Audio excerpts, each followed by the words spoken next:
I think that his coach, like I've met him before. He's an intense guy. People said about me, and I met him. I was like, we had a conversation, and it was. I'm not going to share it with anybody. We'll share the details. But I was with Uriah and a couple other guys, and we were like he's an intense dude.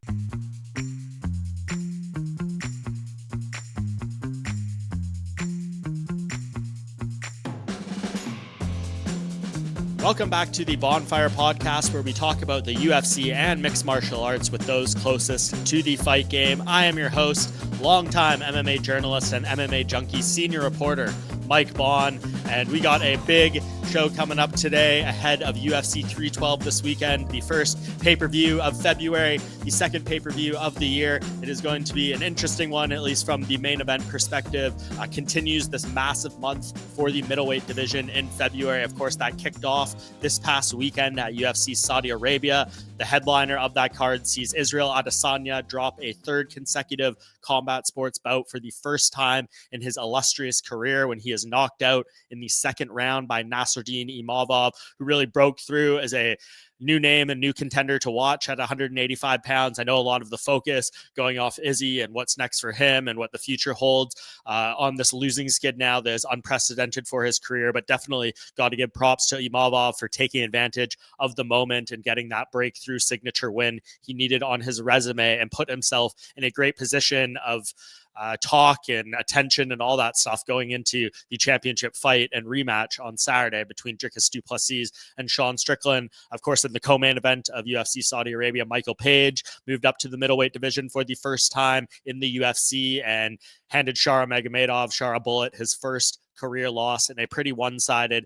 and clear decision for that. I thought MVP looked solid at middleweight. My preference would be him sticking around in that weight class. I know he has different feelings, but if you want kind of my immediate aftermath thoughts from UFC Saudi Arabia, plenty of that over on MMA Junkie with my matchmaker videos and takeaways column. So definitely make sure to check that out if you haven't already. But as I said, it ducktails perfectly into Saturday, where Strickland and Du Plessis will run back a rematch of the title fight that happened at UFC 297 just down the street right here where I am recording in Toronto.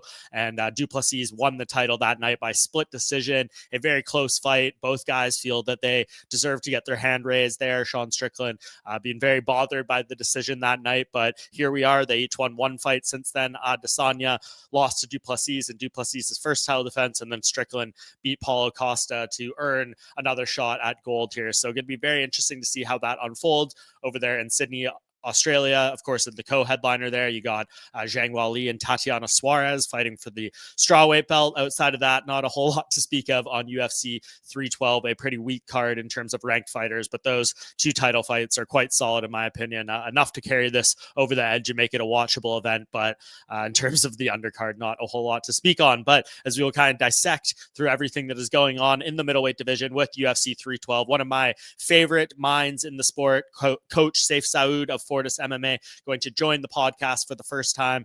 You probably know him, of course, from his many coaching appearances and wins in the UFC with Fortis MMA fighters. Also spent a lot of time doing the UFC breakdown shows over on YouTube, and just has so much good knowledge and insight when it comes to these fighters, these fights. And I thought no one better to break down, which I think is a pretty difficult to predict title rematch between Du Plessis and Strickland. And we will see how that kind of fits in the middleweight division overall, considering we have some other big time fights coming up. February 15th, main event at the Apex, Jared Cannonier, Gregory Rodriguez. In Seattle the week after, a rematch between Brendan Allen and Anthony Hernandez. And then a recently announced main event in March between Marvin Vettori and Roman Dolidze, another rematch there. So there's going to be a lot of movement and all that kind of stuff going on at middleweight over this month. No better time to kind of give an insight on it. Did a little bit of that last week with John Gooden, but I think Sayif Saud, a perfect person to break down this title fight. So we are going to take a quick break. Please make sure to like, subscribe, follow, comment, anything you can do to show support to the show. While you do that, we will take a quick break and be right back with Sayif Saud. We are back here on the Bohnfire with the first-time guest of the show, but a very familiar face in my personal life and in the MMA scene. It is Coach Sayif Saud, fresh off a plane from Saudi Arabia, man. How are we feeling? You exhausted? Yeah, I'm tired, man. I'm tired, but I'm here. This is the job, so.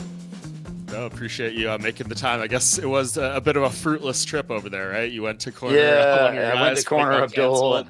but we ended up going to we went to Mecca and we did so much stuff together as a group. It was like such a special time, Mm. and it ended up being really a good trip. And for us to be together and be over there and not have a fight and bond like that, it was cool. So it ended up being cool. You got to make the best out of this game, and that you've been in around it a long time. Like, it's so volatile, things are changing all the time, but you've got to really try to harvest the best parts of it. And the whole thing about this is that we all love each other. We're teammates, coaches.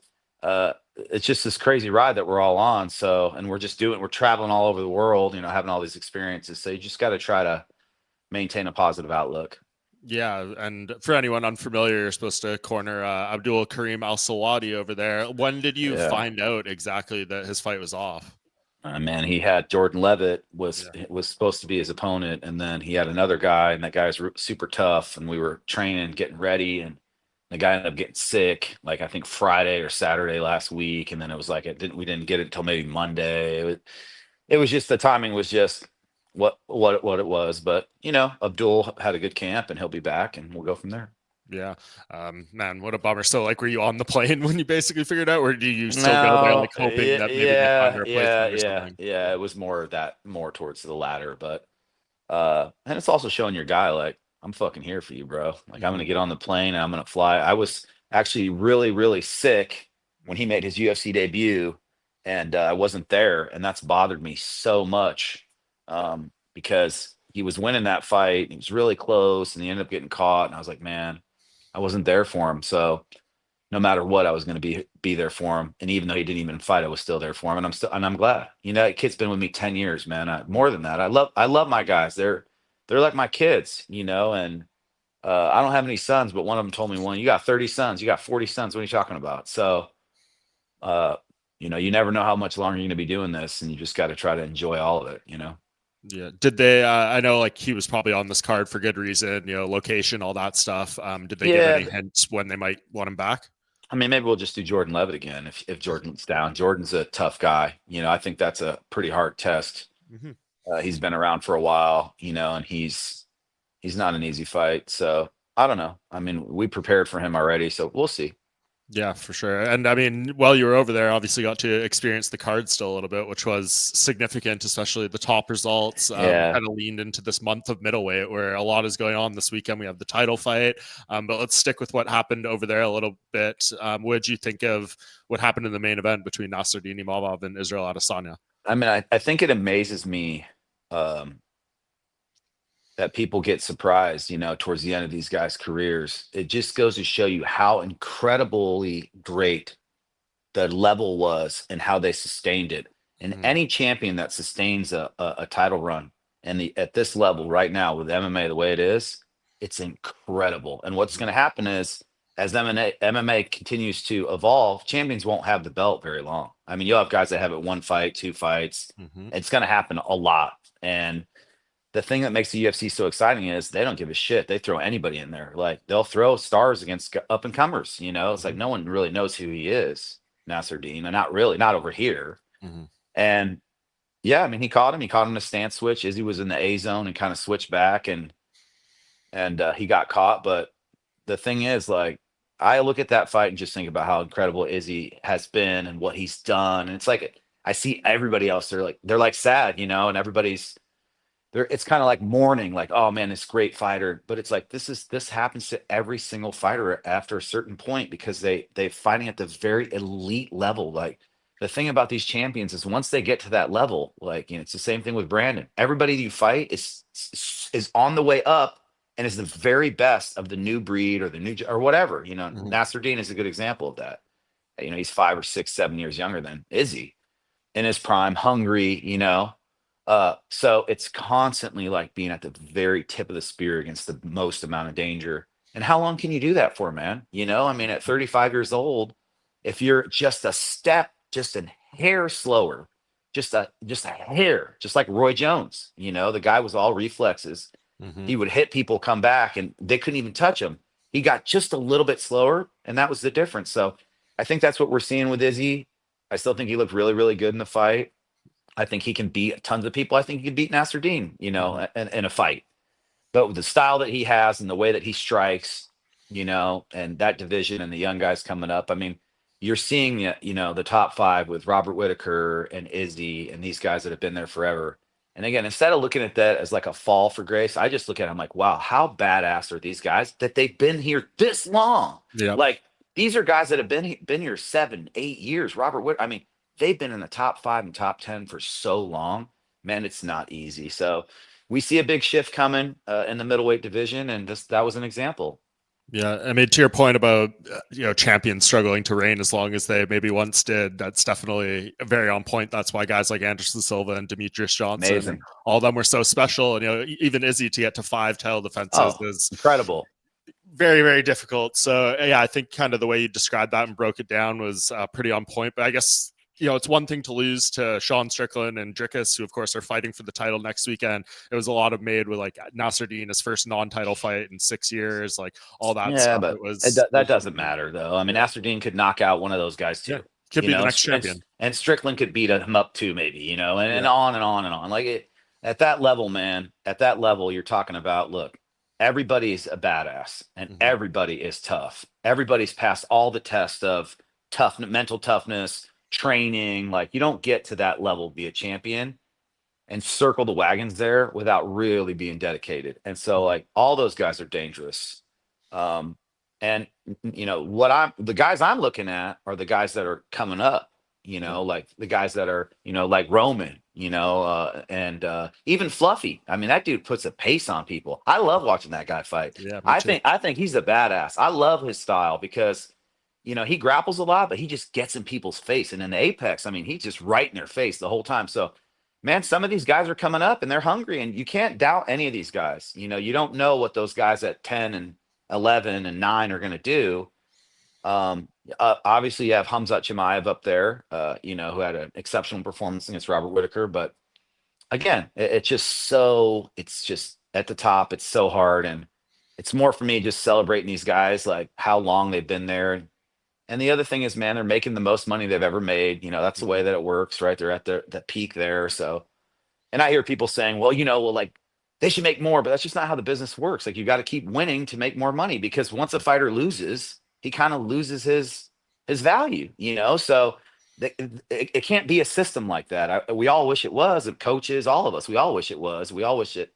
They got guarantees and contracts that were bigger. But when you look at the system of fighting, you could have a guy that you think's unbelievable, and then he goes and just gets fraud checked by someone else, and then he never recovers. So you sell this, be like the NHL, give this guy $100 million goalie contract, and you got to pay him the whole time. So the MMA, the way they built it, how they came up from nothing and how they built it up, it's become where guys are still at the top and they're still fighting because they're still earning. And then they have that dilemma. Should I still keep going? Should I stop? Again, the truth is always somewhere in the middle. It's not anybody's fault. It's just kind of the way it's happened. And that also goes down to personal preference on those guys. You look at Habib, you look at GSP. I mean, you knew that they made it a point to step out on top, and people clown them for that. But I think that and now in hindsight won't be clowned on as much.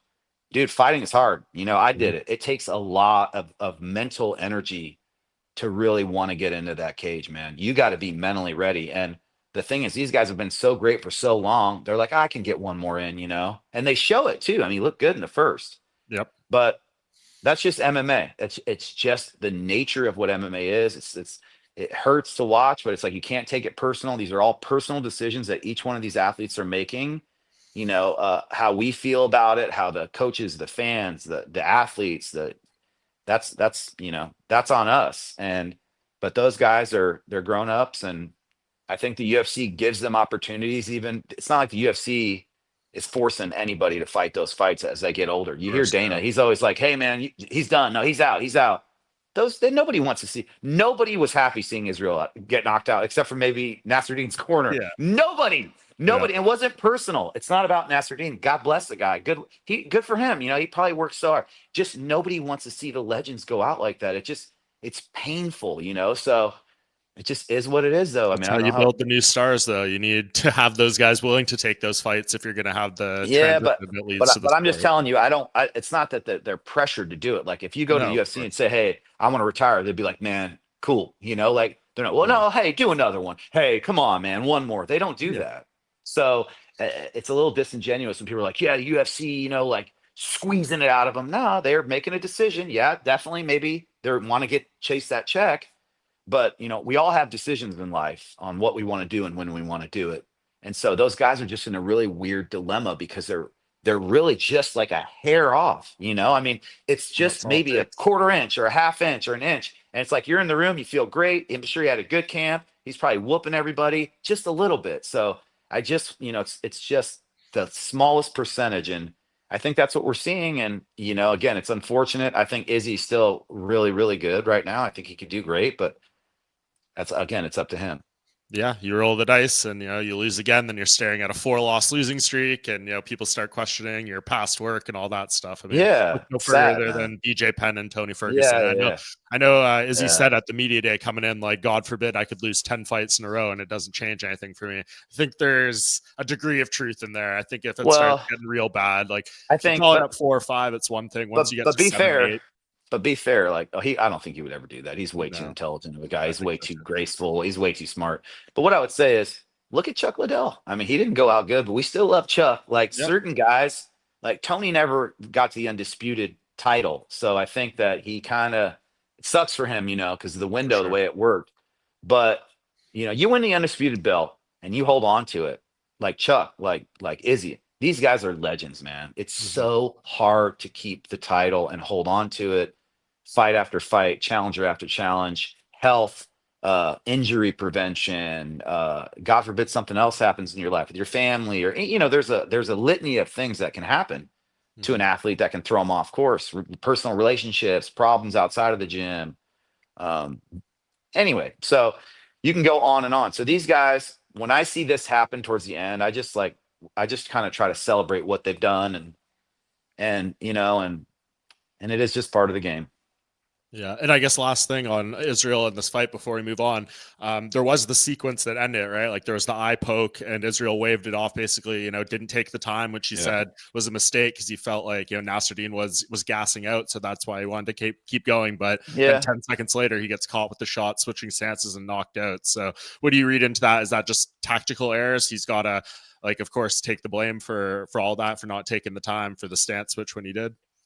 Yeah, I mean, maybe he was super relaxed. Maybe Nasruddin was like, I think I've got to go on this tempo change. Like once we start going again, because I'm getting tired. So Mhm. maybe I need to shift gears. We don't know.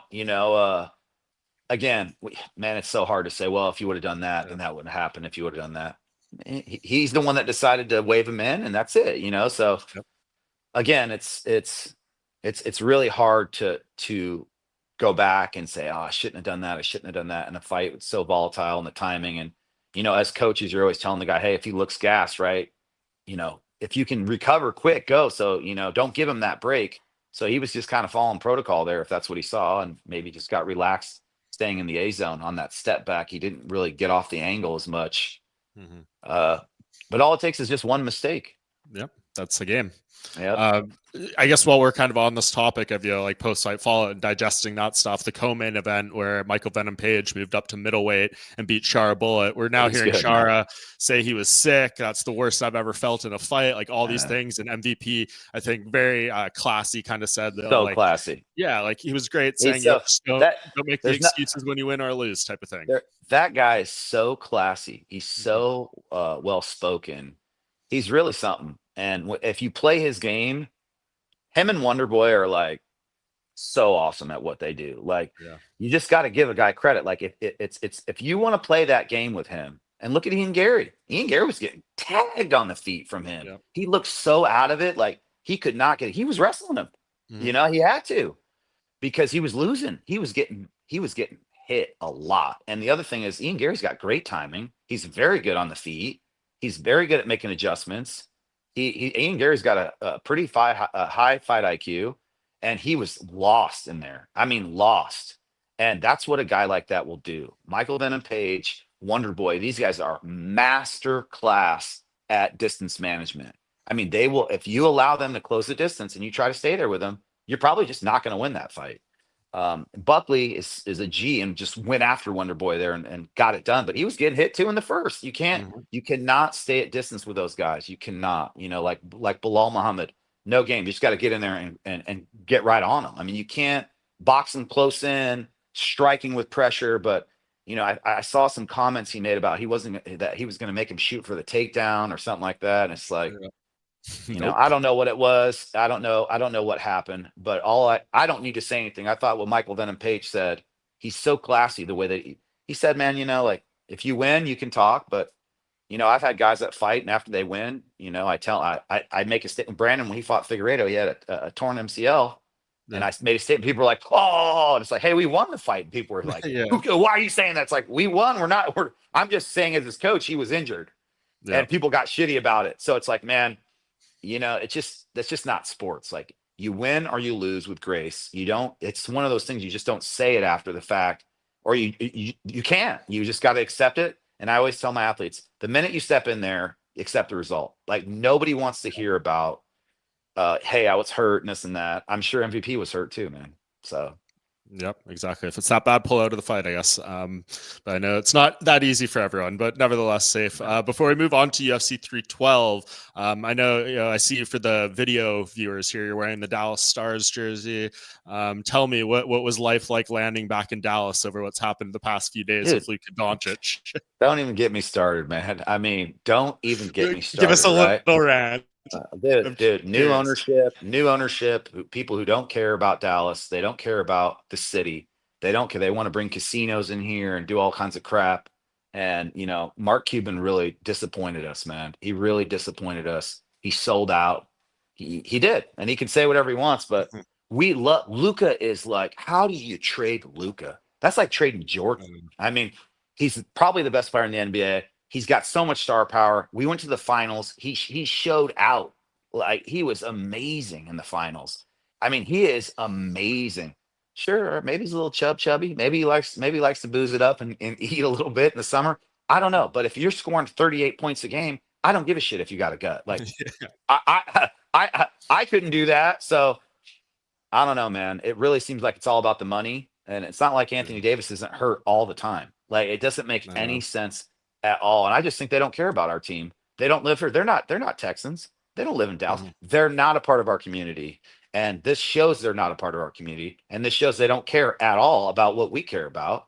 And that's fine. Like, for me, I always support all the local teams because they support us. These guys come to the gym and they're like, "Oh man, we love you. We root for you." The Mavs, with Darren and the relationship I had with them. I mean, those guys all supported us. They were always at the gym, training, coming in, all of them. Like, and just, we have a really cool at the Rangers. I mean, Damon threw the first pitch out. Like, every single sports team here. Micah Parsons came to wrestling practice and was taking people down.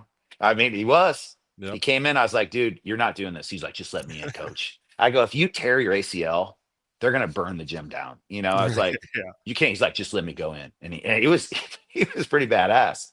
So it's like, they're such a part of our community, and we're the MMA team for Dallas, So it really, really is disheartening, man. But it always comes down to money, and that's all people care about. But legacy, you're not taking any of it with you, man. You're not taking any of it with you, buddy. You can collect as many little green papers as you want, but when you die, guess what?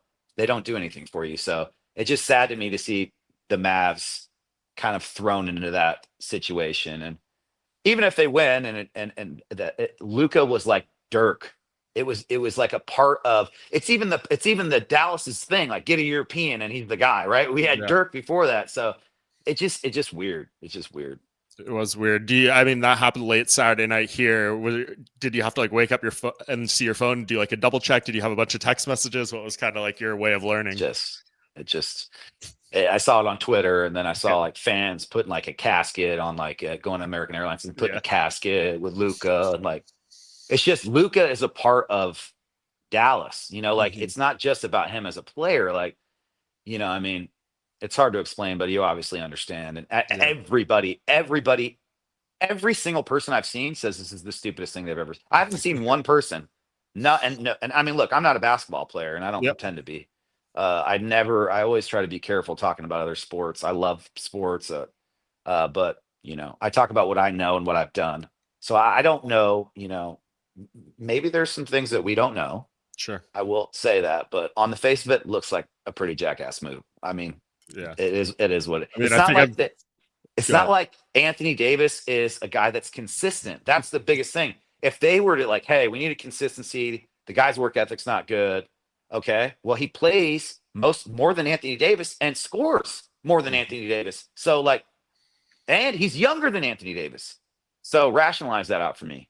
And No, yeah, we do need a big man presence, but it's like, I don't know, man. I don't know.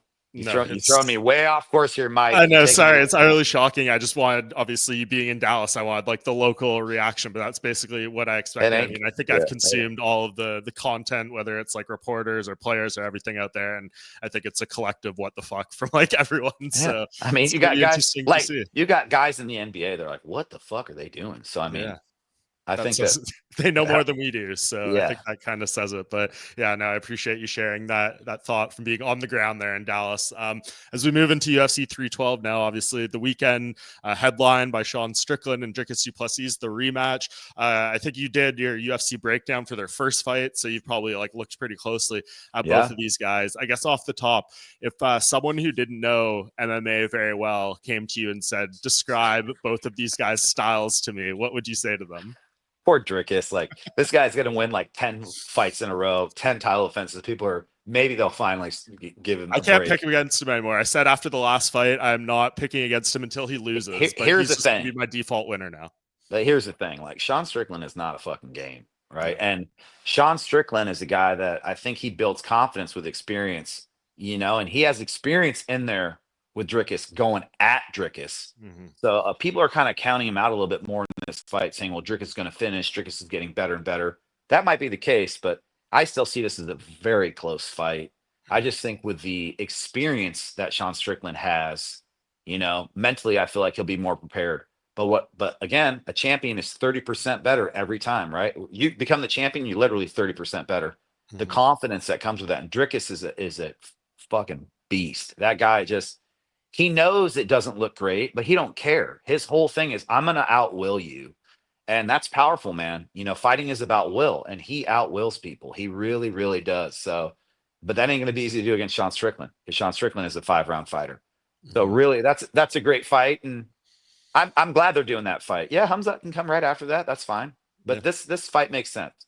Yeah, I guess like for Sean, he's got a pretty straightforward style. We know what he likes to do and it can be effective, but that leads to a lot of these close fights. I think he's had 8 split decisions in the UFC, won Yeah. 6 and lost 2. So like what I And ain't guess bad though. That's not no, it bad. is good, but it's like a coin toss to a degree when you get to those judges. You don't know what can he do, I guess, to create more separation on the I think scorecards and those I, things. I think that his one of his best skills is his pacing and his ability to just kind of be like water, right? Just kind of keep flowing forward, right? Mm-hmm. But I mean, you don't do that by throwing power shots and crazy combinations. So that there lies in the problem. But we've seen him when he hurts guys, what he goes after him. Mm-hmm. So I think that he's going to try to hurt Dricus. I think he wants to hurt Dricus. I think he doesn't like Dricus, and I think Dricus doesn't like him. And I think that we're going to see quite a battle. But uh, as far as him changing his style, he can wrestle. He's a black belt in jiu-jitsu. I think we're going to see pretty much what we saw, but a more aggressive version of that. And I think that they'll probably add on a little bit. They'll study the tape and they'll come up with some more stuff as well. But Dricus's coach is really, really good at game planning too. So it's going to be a real chess match between these two. And it's going to be violent. And you just know they don't like each other. So it's just one of those fights where it's like, yeah, I want to see that fight, and I think it's going to be a pretty interesting fight. Yeah, if Sean was one of your guys and they came to you and was like, Alex Pereira has offered to be in the corner with you, what would you say to that as a guy where there's like a language barrier and stuff? Would you see value in having him there? Especially, it seems like he wants to be as well. My rule for fight week is you can bring who you want in the corner. I mean, the guys, they're like, Coach, I just need you, really. Like we are together all the time, going through the rounds together. The voice, I mean, and they need Charles sometimes as well, Charles Bird for striking, or they might need a wrestling coach too. But if they want to bring a third, like their dad or their brother, or I always say yes. Like this is Mhm. their dream, dude. Like this is their dream. Now my new thing is I let them do weigh-ins. So like Diego had his son, I said take him across the stage. Yeah. Like I don't even need to go to weigh-ins. Like I've done it a million times. What like let them experience that and bring everybody along with it. And I mean, Sean knows what he's doing, and his team, they know what they're doing. They've been doing this a long time. They've been there before.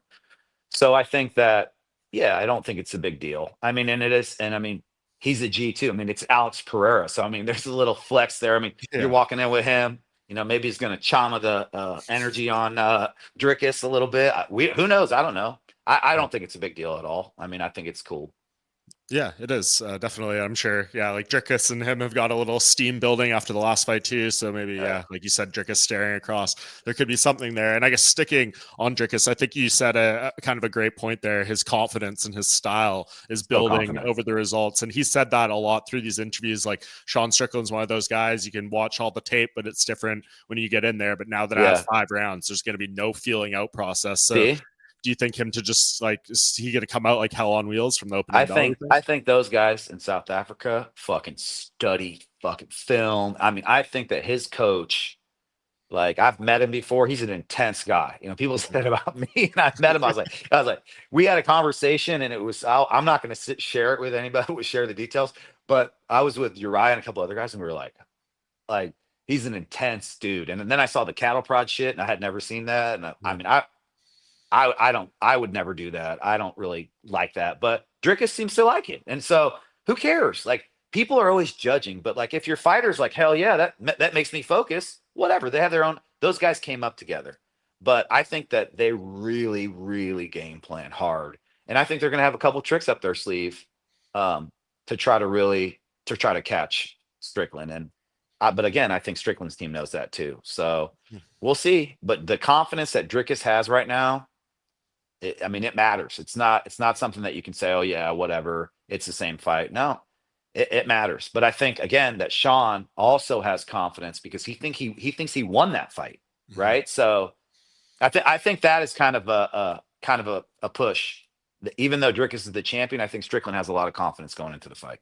Yeah, it's gonna be interesting. It seems like you said, kind of the diversity of Du Plessis seems to be a big deal here as well. Like I know in the first fight, Yeah, some of those takedowns he got were like really key in terms of like the 100%, timing and the impact, but he didn't hundred really percent. do a whole lot with them in terms of like ground and pounder submissions. But No, it seems like he can just go to that, and you have Sean out here saying, like let's make it a stand up pack type of thing. He's kind of backtracked on that, saying like I know it's MMA, but it just kind of shows where his mind is at, and I think Dricus is at least more willing to mix it up.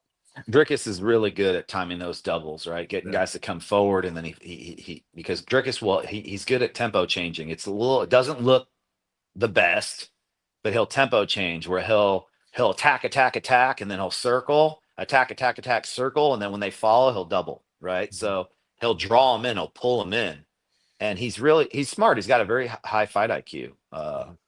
and so I think he's going to be looking to take Strickland down and get more ground time and more ground control, and also maybe a little bit more control against the fence.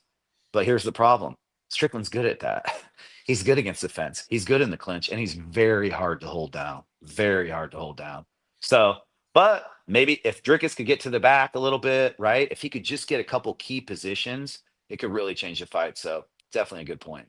Yeah, Sean Strickland never been submitted in MMA, I don't think either. So that's Yeah, I don't something think I don't interesting. I don't. I mean, if he gets choked, it would be he's hurt, he's rocked, Mhm. almost similar to Izzy, kind of like he's got really good defense. Yeah. He's really well balanced, man. So um it's there's no easy path to victory. Drickus just has to do everything better, Yeah. you know. And from all signs on this, the winner will be facing Khamzat Chimaev, who I know many people wanted in the spot regardless, but it seems like he's going to get the winner of this.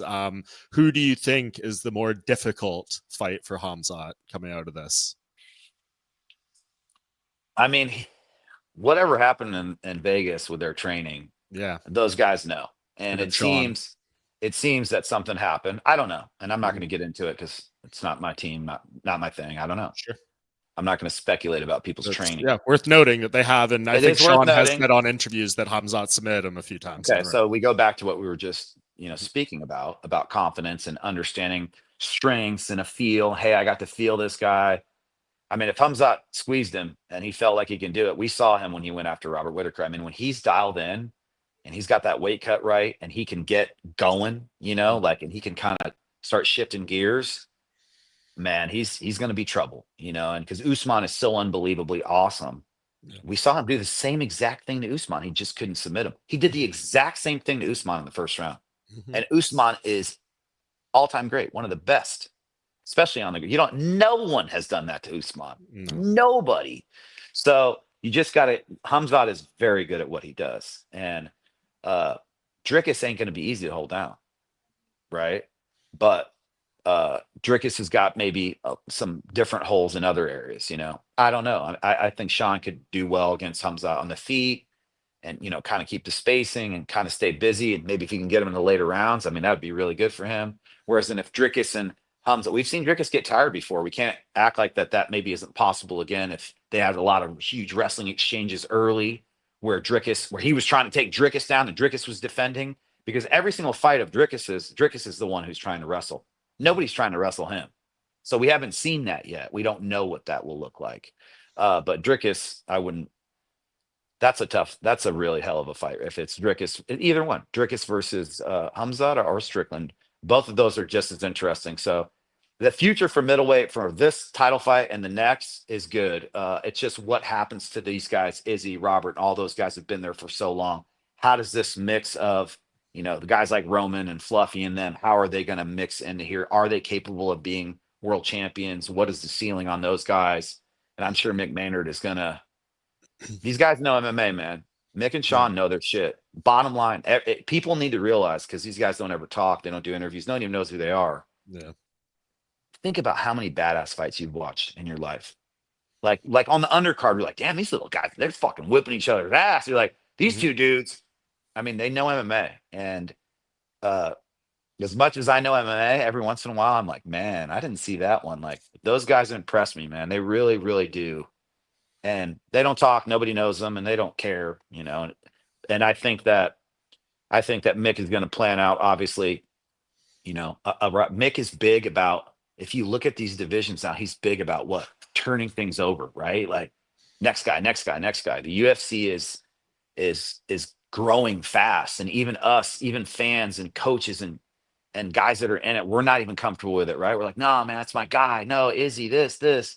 But those guys are running a business, man. And if once something isn't where it needs to be, what? You replace it, right? I mean, that's just the nature of the business. It just hurts a little bit sometimes. Yeah, it does. I think Mick's done a great job building up this 1A5 division. We haven't mentioned Caio Baralho, who's I think 7-0 in the UFC. He's doing great things. So yeah, this is like the next wave. And yeah, I think Caio, Roman, yeah, for sure. And again, I don't know if you can't discredit Robert. They still got to get past Robert Whitaker. Yep. And Robert Whitaker, when he's on point, he is, I think, one of the most well-rounded fighters in the UFC. Yep. So, you got to watch the speculation, but our job is to analyze. We're trying to analyze the future of the middleweight division. So it's all with great respect. Yeah, of course. This is just the nature of the beast. I mean, there was years there where Izzy was holding the belt and Robert, you couldn't even match up a guy you were hoping to have fight for the belt against Robert because they all lost. And then you're like, for years, beat him for twice. like 2 or 3 years. Like, think about that. Yeah, think about being on the very, even Robert, poor guy, I mean, just being second, but being that good for that long. So super, it's super sad sometimes to see these guys not get everything they want. With a story, you like to see the story build and then crest at the top, right? And then there's, just like Hollywood, there's the happy ending and then the story's over. But life doesn't operate that way, unfortunately, Mike. And so I just think it's a transition period. There will be these transition periods in MMA, like there were with Chuck and all those guys, and then with GSP, and those guys. And now there's this transition period now with Izzy and those guys. And I still think that there's just so much to be celebrated. And what I would like is to see these guys get kind of, a couple of 1 or 2 like good fights that match up well, or like legend versus legend type fights. Yeah. I think would be cool. Yeah, it would be nice for sure. As you broke it down, great there. This is just the natural progression of the sport, and Yeah. I appreciate one more shout out to Mick Maynard for actually getting these guys to sign up for these Yeah. matchups, and He you see does. how it goes. I mean, lightweight people criticize that weight class for a while of those highest ranked guys not taking him on, but then you had like that phase where Justin Gaethje fought Fiziev and Yep. Poirier fought Benoit Saint Denis, but both those up and coming guys lost, and that's sometimes what happens. They fended it off a little bit longer, but Yeah. here we saw Izzy lose in that spot. So And you're going it's to get so, results on both sides. and Mick's the one that built Izzy up. Mm-hmm. I remember when he told me, "Oh, I got to sign this guy, Izzy Adesanya," and I was like, "Oh yeah." He Yeah. goes, "Yeah." He's like, he can be the champion. I was like, "Oh yeah." I remember that. I remember when he was talking about it.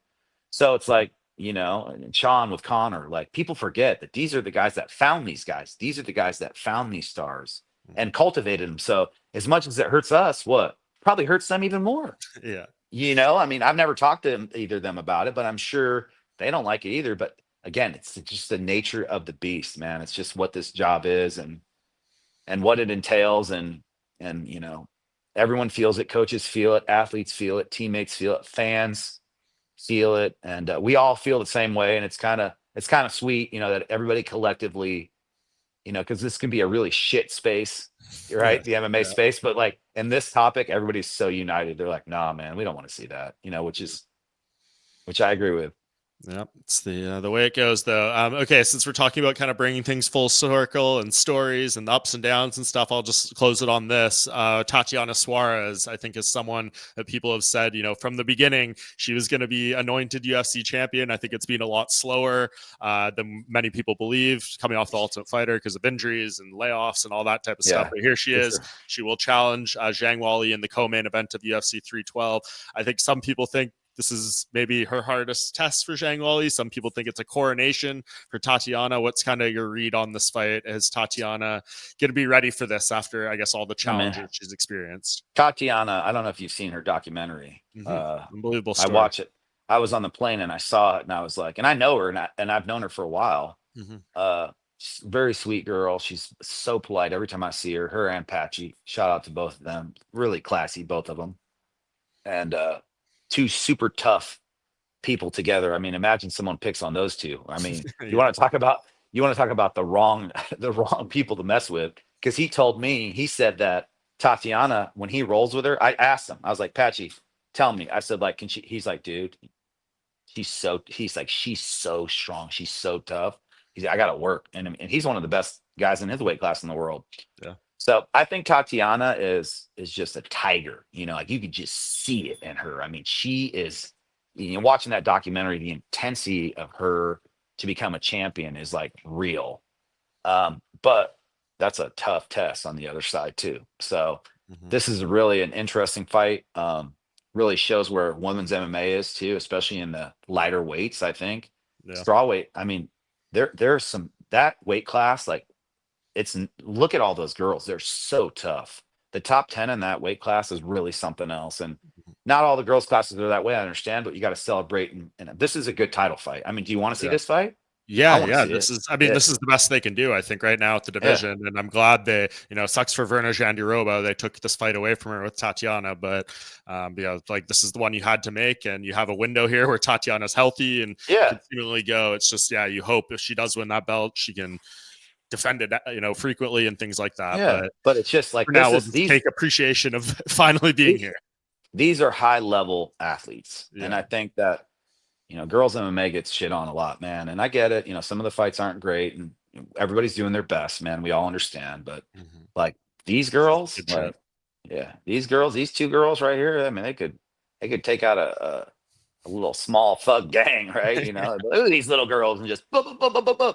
Yeah. They're really special. They're really talented athletes. Consistently been great. So yeah, I mean, I think two really, really good title fights, and again, man, it's just not easy to get to that level, to maintain that level. So nothing but respect, and I'm hoping that these are really, really entertaining fights for the fans and for the teams and for the coaches, and hopefully that they end well. Hopefully there's nothing weird, no injuries, nothing funny. Yeah, for sure. Because these two title fights need to have clean results because the rest of UFC 312 admittedly kind of falls off a cliff. Only 4 ranked fighters on this card, and they're all in the title bouts. But I think we talked about those and we broke them down well, Safe. Yeah. Appreciate you coming on, man. This has been a lot of fun. I know you got a lot of stuff coming up in the next few months with your guys from Oh Fortis. yeah. You make the push to 100 team wins. And 100 2025 wins. is, yeah, it's looking great, man. So 98. yeah, I'm on 98. So there you go. And what's the next one? Macy's fighting in Seattle. Then Seattle. we got Morono, we've got Sammy, we got Span coming up, we got Alonzo in London. We're gonna have some back-to-backs coming up. But Yeah, busy yeah, quarter. I'm just enjoying like I told you when we talked, I'm just kind of enjoying the present, man. I'm trying to stay very present minded and just really appreciative and have so much gratitude for the ride, to be it's still 20 years doing this. It's like it's just been an unbelievable experience, just incredible. And I guess I'm just getting old, man, because I just want to see everybody like do well, and I want to see everybody I want to see everything happen well for everybody. And I think the sport's just going to continue to take off. And I think that, I can't tell you how many young people are coming in our gym. We have this kid right now.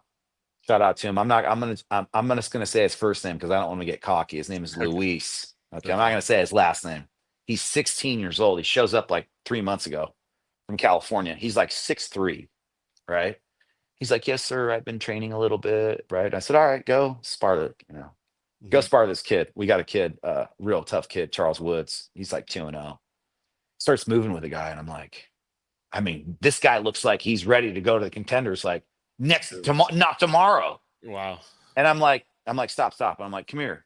So I start talking like, well, how's your jiu-jitsu? Well, yeah, I've been training jiu-jitsu since I was 5, and I'm homeschooled. He said my parents like really support me doing this. And I met his parents, like we want him to go to the UFC. That's what we want.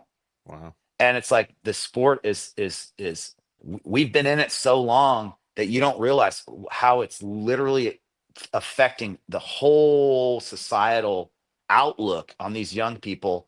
They don't want to play football. They don't want to play basketball.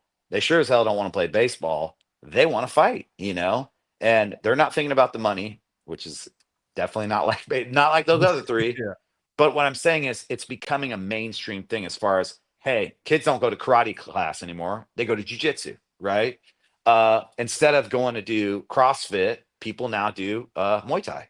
You know what I mean? Things are changing now, and MMA is becoming so mainstream. So many people train, so many people understand it, so many people watch it.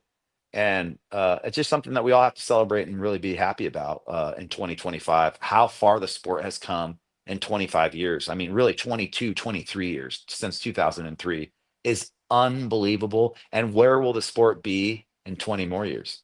Yep. I mean, I remember Rory McDonald making his UFC debut, and everyone was like, this is the new era. This is the guy who's just been Yeah. training MMA since he was young. And I think Yep. he made his debut about 14 years ago at this point. Yeah. So Yeah. just think about all the people who have come up after that. But yeah, I appreciate your insight and your analytical mind on this, Safe. I know it's been a long journey home, so I hope you can get some rest now. Maybe wear your Luka Doncic jersey to bed. I don't know what you want to do, but whatever you need to do to get over the emotions of I don't ever put other people's names on my back. That's not my thing. But I'll tell you though, that doesn't matter. That's just the stupidest trade in the history of trades. I mean, there's nothing to say. That hopefully Luka goes there with LeBron, and hell, half of Dallas might start rooting for the Lakers now. I know it's gonna be one of I those mean, weird ones. yeah, it's because it's just a Well, weird I situation. think the Lakers are in Dallas on February 25th, so we're gonna Yeah, get everybody's something gonna go crazy with it. coming up in a few weeks here. Everybody's gonna go with all their Luka stuff on and start booing the Dallas the whole time and rooting for the Lakers. I don't know, man. It's just that is just the weirdest thing ever. And again, like I'm not I'm not the GM, but that one just I know, madness. All right, Safe. Get some rest, man. Appreciate your time, and we will let it have you back here soon. Take a quick break, and we'll wrap things up. let it For rip. another episode of the Bohnfire podcast. Thanks so much once again to Sayif Saud for joining the show and giving his knowledge and insight pretty much fresh off the plane from Saudi Arabia there. Unfortunately, a fruitless trip for him over there, but this is the game and what happens sometimes. But appreciate him making the time to hop on here and give his thoughts in between events here. Big time stuff going to happen at UFC 312, as we discussed there. 2 title fights. I know, we've said many times the card isn't great outside of that, but I do think these championship fights massively significant, of course, for their respective weight classes. So we'll let you all enjoy that for the week. Plenty of coverage coming on MMA Junkie from UFC 312, and appreciate everyone tuning into the podcast this week. Hope you all enjoyed the fights, enjoy the week, and we'll see you right back here next week by the Bohnfire.